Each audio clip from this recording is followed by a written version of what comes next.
Gentlemen, somebody asked me in one of the recent videos I posted, he said, why do I want Jesus to die? Then I responded by saying that is not the right question to ask. The right question actually ought to be, why did Jesus choose to die?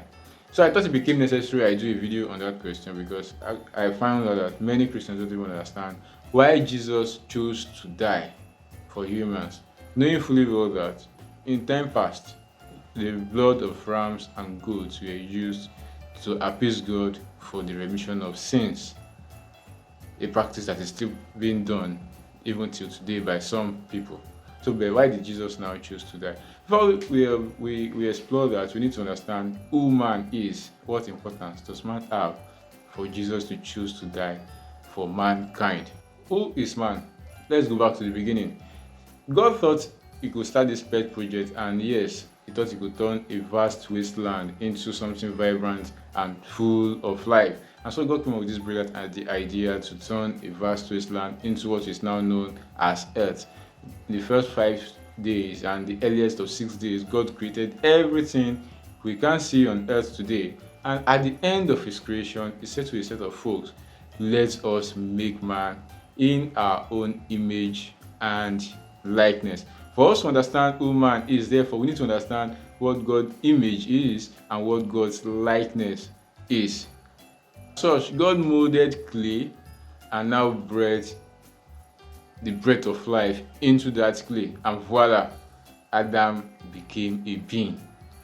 So, what was that breath of life, or what is the breath of life?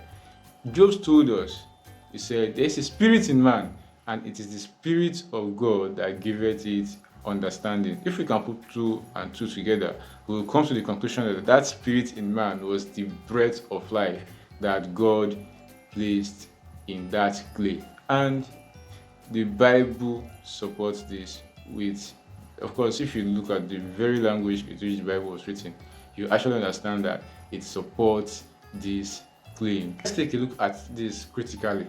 What God created, or what God did, was form and mold clay. Something most artists do today, the artists that work on clay. What they do, they mold animals, but these animals are still objects because there is no life into them. God took it one notch further. God did the same thing fine artists do, but this time now breathed the breath of life into that clay and it became a living being. Let's get it clear here. It's not like God created that spirit separately. What God did was remove that spirit from himself, now place it in that clay.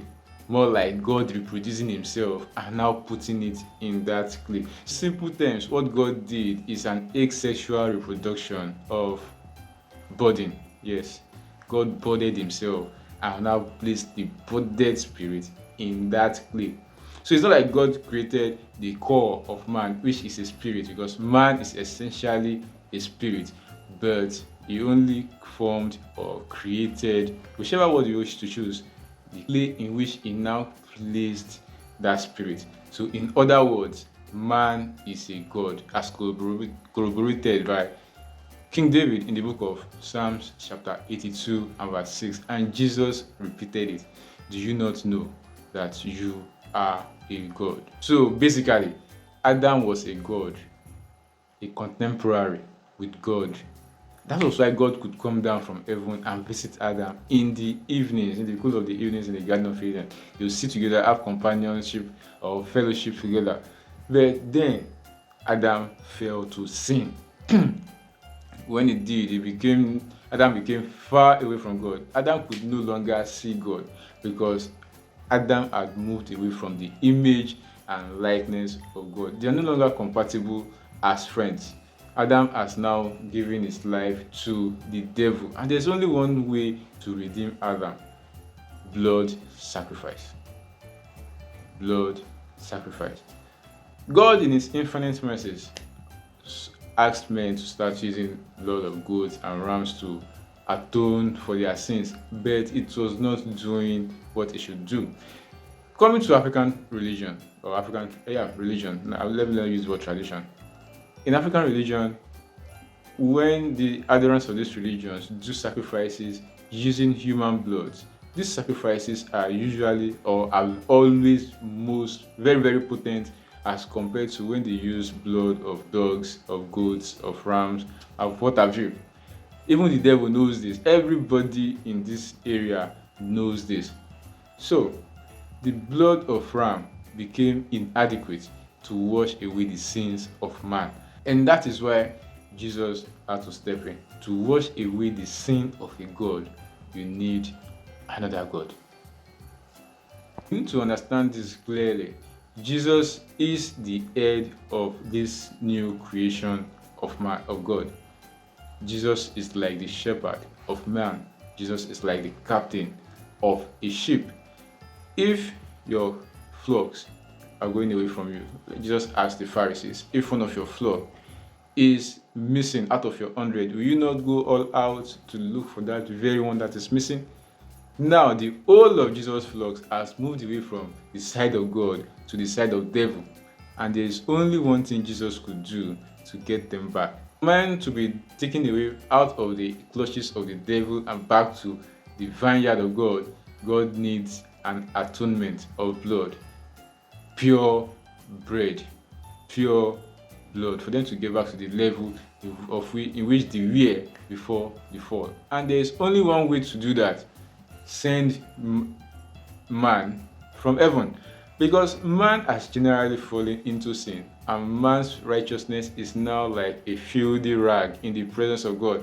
Man's blood is no longer pure. The only way we can get a pure blood is for God to descend from heaven, or is for an angel to descend from heaven. But Jesus, being the head of this creation, chose to die for his sheep. Simple as that. No ambiguity. And died, Jesus did. That was why Jesus could say, "It is finished," as soon as his blood touched the ground from the cross.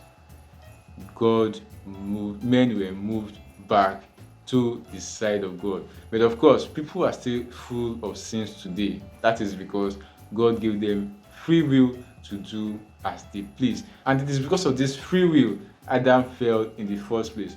God could have made every tree in the Garden of Eden good to eat.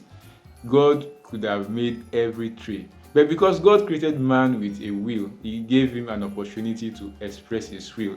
Man would be a servant, because a servant always do whatever the master asks him to do. But in the case of sons, they had the will to do as they please. They have the power to do as they please. And the only way Adam could express his will, the only way Adam could express his choice, is for God to plant that tree in that garden.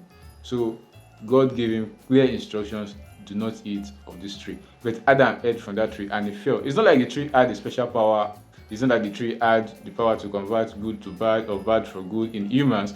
The trick behind Adam's fall is the disobedience of eating from a tree God had commanded him not to eat. For man to move back to that same pedestal in which God had created him and placed him, we needed a pure blood, and that blood was provided by Jesus Christ.